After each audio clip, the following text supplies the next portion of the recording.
अगर तुम्हें लगता है मकर संक्रांति सिर्फ दिल के लड्डू और पतंग उड़ाने का त्योहार है, तो तुम सनातन के सबसे गहरे रहस्य को मिस कर रहे हो।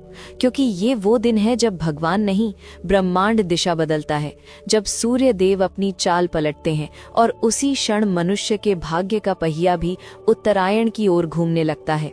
मकर संक्रांति इसलिए मनाई जाती है क्योंकि इसी दिन सूर्य देव मकर राशि में प्रवेश करते हैं और यहीं से शुरू होता है उत्तरायण, यानी वो काल जब ऊर्जा ऊपर की ओर बहती है, जब जड़ता टूटती है, जब जो रुका था वो आगे बढ़ने लगता है।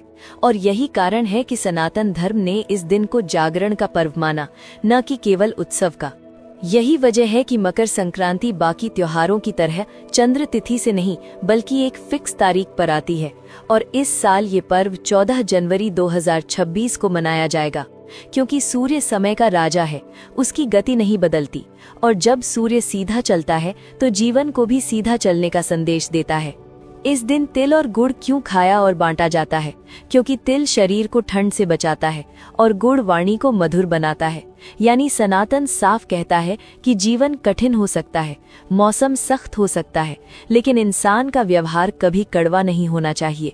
सुबह स्नान और सूर्य को अर्घ्य देना कोई कर्मकांड नहीं है, ये अपने भीतर के आलस्य, अंधकार और भ्रम को धोने की प्रक्रिया है।